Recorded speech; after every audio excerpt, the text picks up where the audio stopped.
Hey everybody, Kevin here with Pursuing Pixels, and welcome back to another edition of Save It for the Cast. And you know the drill by now. I'm going to be kicking the ball over to John, Randall, and I in just a little bit. This time, a little bit of video games chit-chat, kind of leaning off of John's recent Jedi Fallen Order experience, although I think we're going to be, I don't think he's actually talked about that on the podcast proper yet, although we have recorded the episode, so that will be coming out soon if it's not out already. I'm pretty sure we haven't put that one out just yet, but yeah, we talk a little bit about that, like kind of playable quote-unquote cut scenes or loading scenes, and then we kind of get into some old school kind of toys and board games and stuff like that.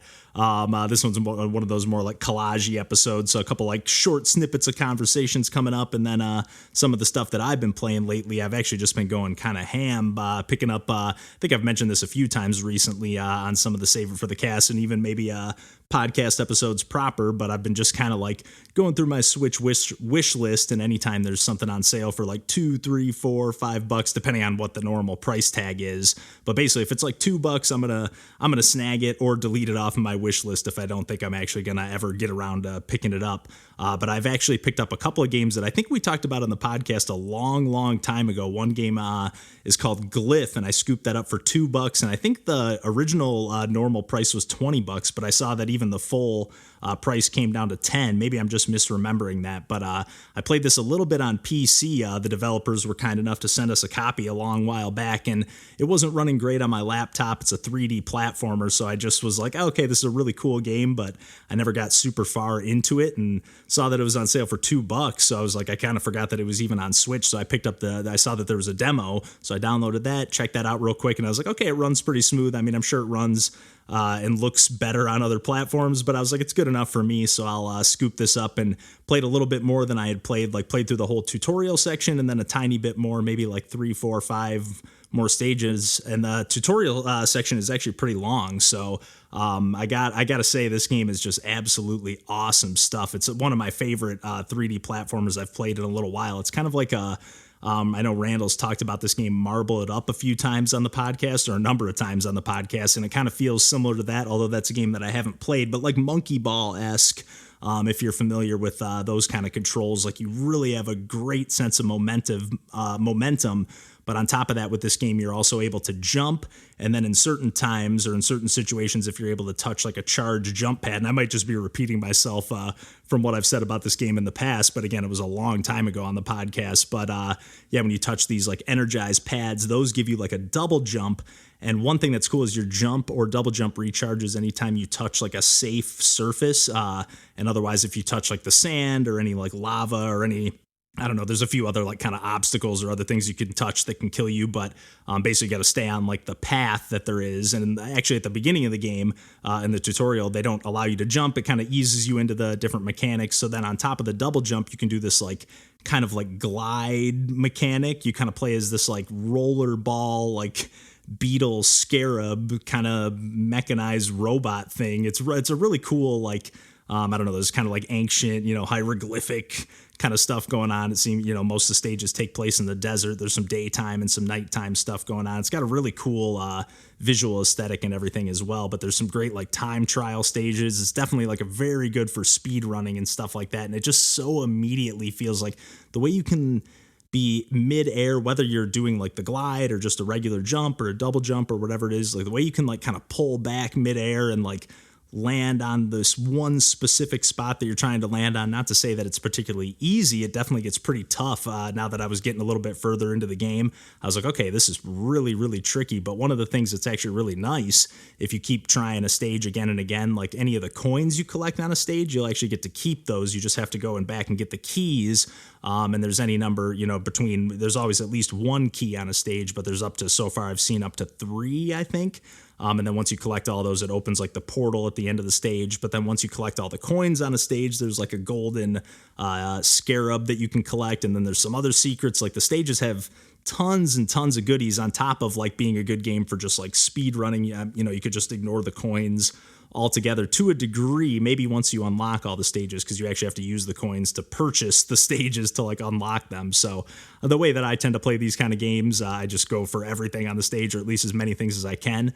But yeah, this game is just absolutely awesome. Like the whole time while I was playing it, I played like at the first like half hour or so, and I was just like, this game is just amazing. Every new thing they threw at me. And another really cool thing too is like your jump recharges every time you touch a safe surface. So you can even like kind of climb up walls, because every time you bang against a wall, your jump recharges. And you can also like, hop and skip and touch the ground and then wait to use your jump. You don't have to actually be touching the ground to jump. It's just such a cool game. You can also do this like ground pound mechanic that you can then, if you jump immediately after that, get like way more hang time. And there's certain pads that can really launch you when you do that. It's just such an awesome game.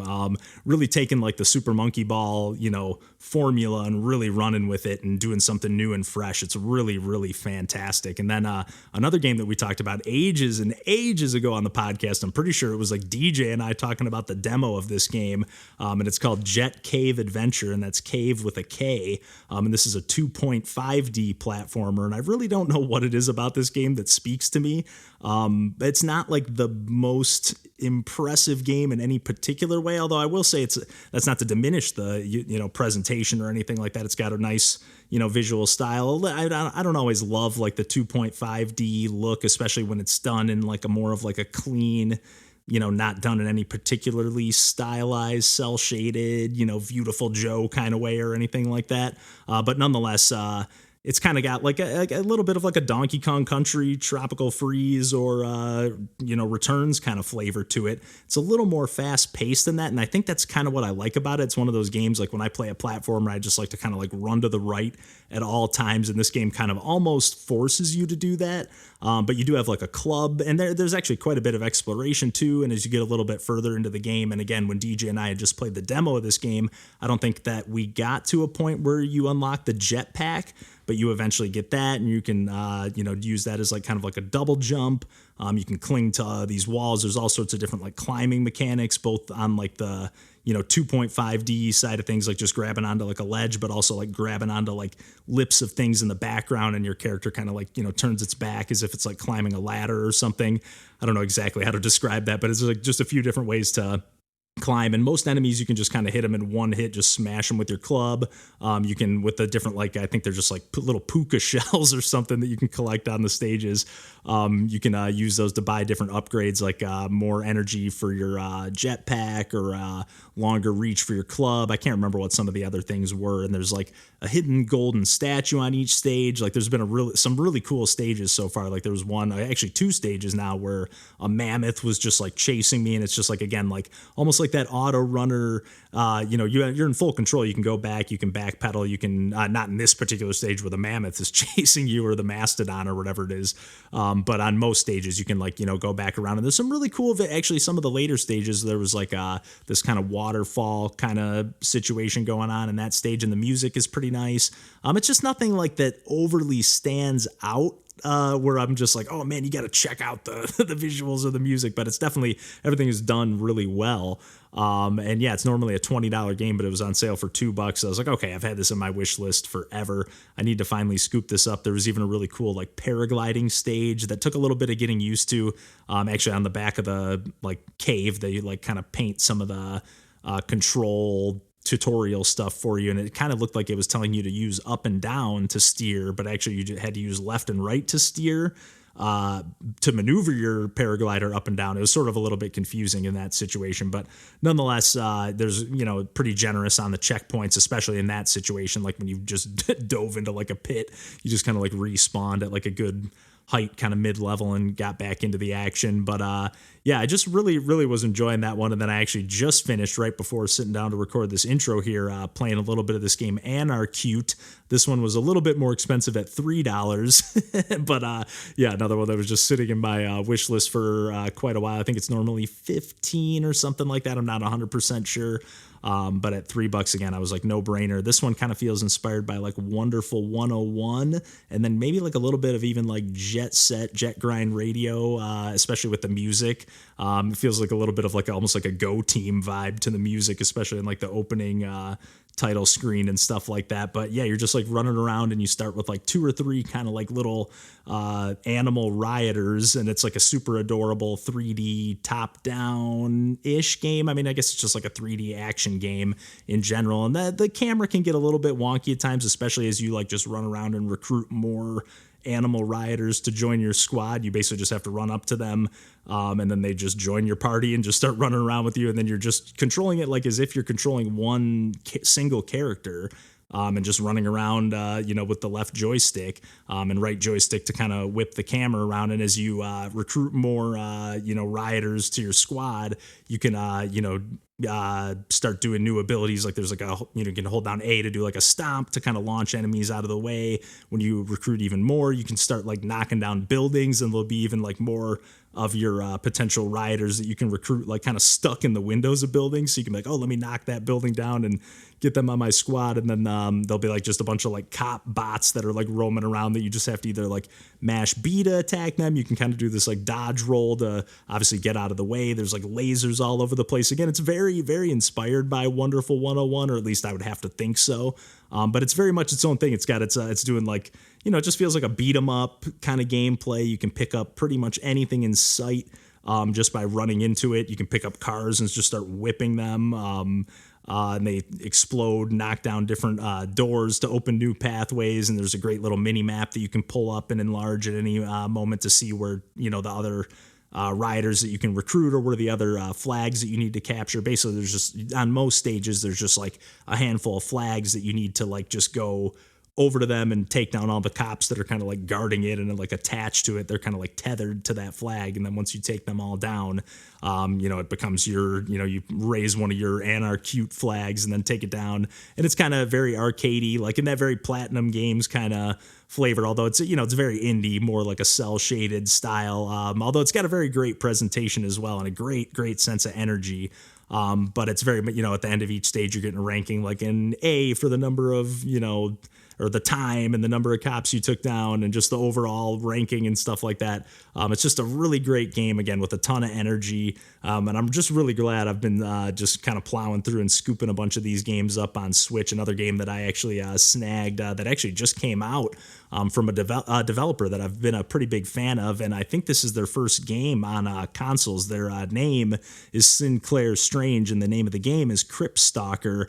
And I believe they're working on a patch for this one. That's the only reason I haven't done a stream for this one just yet. But it's very much like NES Castlevania game inspired, like Castlevania 1 through 3, but much more fast paced. Like you are just like ripping through these stages, and the kind of one different twist, at least so far, that I've come across is that you can grab, there's like a little like kind of grappling hook with your whip. There's like these, little things that you can grab and kind of swing along. They're kind of like almost like scripted little swinging events. I can't tell if you get any like real momentum or if you can go back and forth on them. It seems like you just kind of like jump right off of them immediately. And then you can kind of switch between your regular kind of like whip weapon or like a gun. And you can get a bunch of different guns actually. So it's just really fun, really fast paced. It's really cool to play like a Castlevania style game, but that you're just like running, even I was going to say almost like more like Mega Man X style, I guess, because you can really just like rock and roll in this game. And it just feels like so retro in the best way. And I've scooped up a few other games and even fired up a little Mario Golf and Mario Tennis on the Game Boy Color. They just added those to the Nintendo Switch. I think the Game Boy stuff is just the regular online service. I can't remember if that's part of the expansion pass or not. I think that's just the Game Boy Advance stuff. But I just wanted to give a quick shout out to those soundtracks, I guess, because I just fired those 2 games up for about 5 or 10 minutes and was like, holy shit, these tunes are just absolutely amazing. But yeah, I think I've done enough rambling at this point, so I'm going to go ahead and kick it over to John, Randall, and I for a little movie chit-chat, some TV edits and stuff like that. Like I said, not as much video game chit-chat on this one, but why don't I kick it over to John, Randall, and I, and until next week, we'll catch you then, and take care.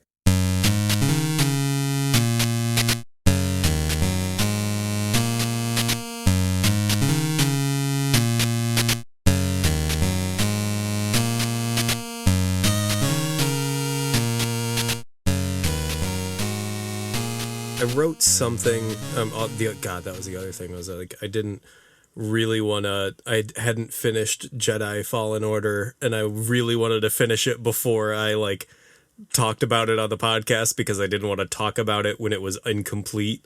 And sure. I was like, "Oh, I can't believe you're still playing that based on what you were saying before." Yeah, I know. I just something's in me. Something wrong is with me. But yeah, like it's just that hardcore gamer in you. that's right.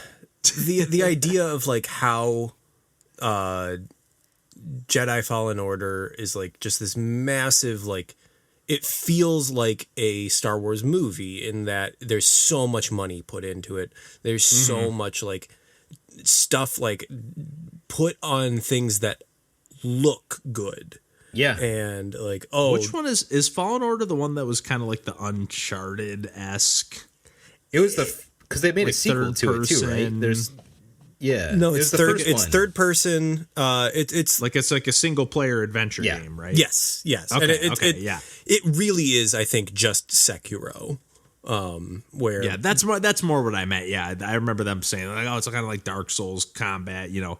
Yeah, I was like comparing it to Souls-like Uncharted games. because like there are the first couple segments are like where it's teaching you controls. It's like, oh, you jump on this thing and then that breaks and then you have to go to a different area and you have to like you're learning all the mechanics and like that continues through the rest of the game where it's like, all right, let's like crouch through this hallway, and while you're doing that, like your character and other characters are gonna like give like the plot of the game, and it's like just tell it to me, like because they gotta load the next section, and they're trying to mask it from you, don't you know? I know, but like I hate that. I hate that method of delivery. I would rather you just show a cutscene. Yeah, like it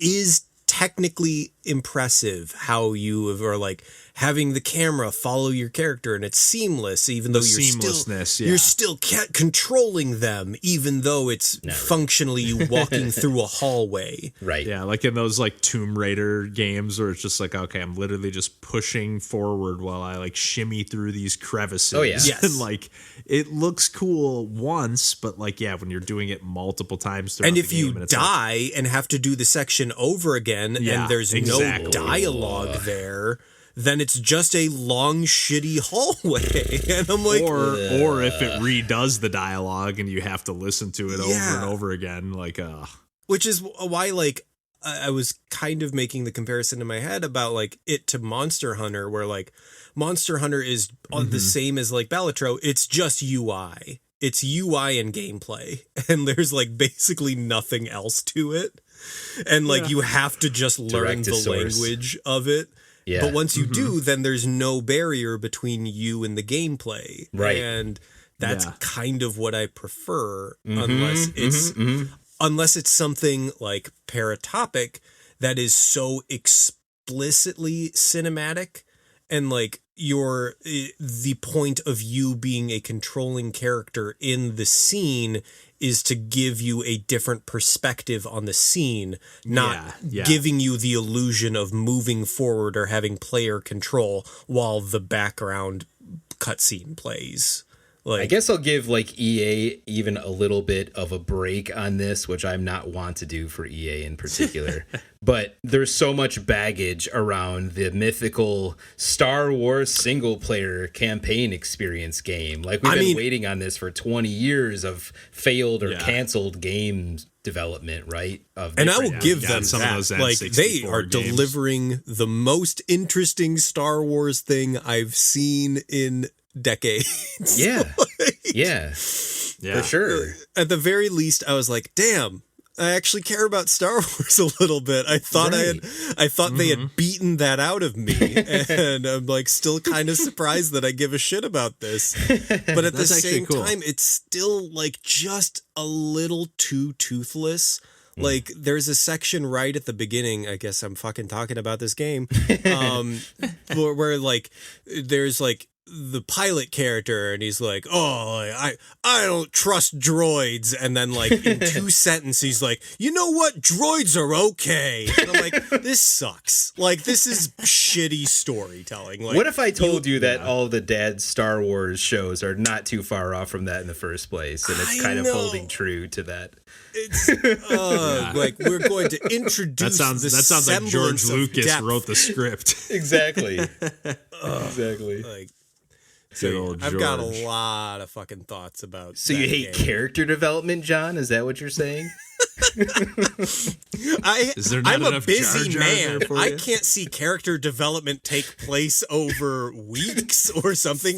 It needs to happen in the same setting that it was established. Otherwise, you'll forget that he said he hates droids. Oh, God. Yep. Oh man. They're designing it for dads. I don't know what to tell there's definitely yeah, so they're designing it for like the dad who's like distracted by their kids while they're like doing so. Like, correct. I just had a dad call the other day, and he's like as soon as I answer the phone, TDR orthodontics, Kevin speaking. And he's like, "Hey, quiet down back there." And he's like, hey, we got an appointment later today. He's like, my wife went out of town. We're just gonna have to reschedule that for when she gets back. Oh, come on, Dad. That's exactly. I was like, Dad, you got to get your shit together. Yeah. He sounded like he just had like up 3 and kids in take the your back kid of the to the car fucking just screaming, and I was just like, okay, just have her give us a call back when she gets back, and we can get you back on the books. Duct guys. tape 2 of the kids to the car. Take the third in for the. Yeah, do what some you gotta of these do. people.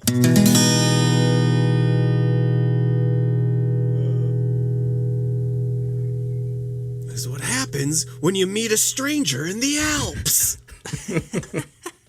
What's that from? It's the Big Lebowski, and it's when you fuck a stranger in the ass. Oh my god! Wow, what a modifier there. The main one I remember from Happy Gilmore was, and it's not even like they probably could have just played it right. They probably could have just played this. He says like, I think it's Carl Weathers, like when the alligator like eats his ball or whatever. He's like, cough it up, or no, I think it is Adam Sandler. He says like, cough it up, you dirty bastard, or something like that. And they changed it to like, cough it up, you dirty baboon. Did Gator Golf, the toy game that got advertised all over TV in the 90s, come out after or before that movie now, I wonder? I gotta think it had to be before that. Yeah. In my mind. That came out when I was pretty young. That was actually a pretty cool toy. Nothing could be greater than playing a game of golf with a gator.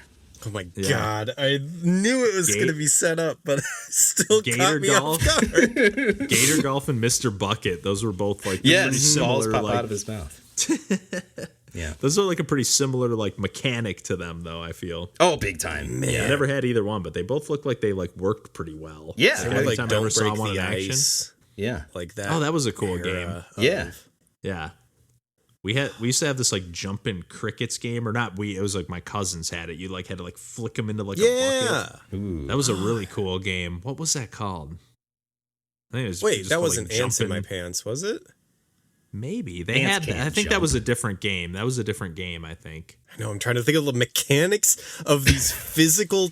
Man, there was some cool games. I do have to stop this recording, but I remember Keita Takahashi, the creator of Katamari Damacy, was asked, I think, for either Giant Bomb or Waypoint to give his like game of the year for like a year, like a couple years back, and he was like, I don't know, I've not been playing video games, but my sons have been playing a lot with these toys, so let me rank these toys. And it was just great. like all of the like the Shoot the Moon game where you move the like 2 like metal bars for a marble to like roll down. Ooh. Like Love a marble he's game. like, that's a pretty good, well designed game. Mm-hmm. It's like, I love you, Keita Takahashi. Never change. That's Make amazing. Katamari. You can do whatever the hell you want. I bought Watam and I still haven't played it. Oh, God, I forgot about that game. I forgot about that game too. Wow. They came out a little while back, too, didn't it, at this point? He's kind of moved on to just like making art pieces as video games and less like that's games with structure, which I'm also very happy for. Yeah. It could be just an experience. That's fine. Yeah. All right, I am stopping my recording. Let's stop recording. Sounds good.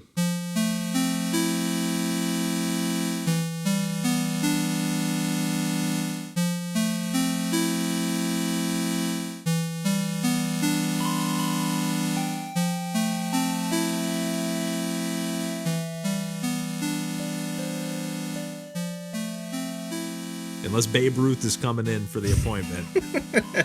Don't worry about it. They're not going pro. You know, you never know, but sometimes I just want to be like, your kid missing swim practice, not gonna matter. Not gonna matter. Just come to this appointment. Like, if you want an appointment at 4 p.m., we don't have many of them, just skip swim practice on Wednesday. Reminds me of that like Chris Farley sketch where he's like, "Is that Bill Shakespeare over there? Can't see." I forgot about that one. God, he was so fucking funny. He was like one guy that was like pretty much a one-trick pony, but it just he somehow he was good at that trick. Very good. And he just did it with so much charisma and energy that it was just like it's not getting old for him, so it's not getting old for me. Yep.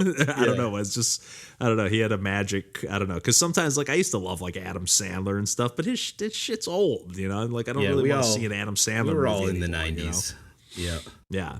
Although I think I've said this before to you guys, but Happy Gilmore holds up. I saw that recently. God damn, that movie holds up. Like, amazingly well. Carl Weathers is in that movie, ain't he? Yeah. Yes, he is. Chubbs. Yeah. It's all in the hips.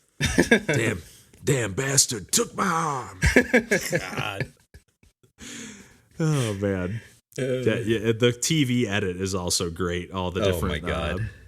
I'm sure. They, like, went out of their way to, like, edit in, like, different words for the cursing and stuff like that. And it's just, like... It's hysterical. It's almost a movie funnier, like actually. that. You got it. Like, at some point, the TV edit becomes the canonical version of the movie because how many times people have watched it that way.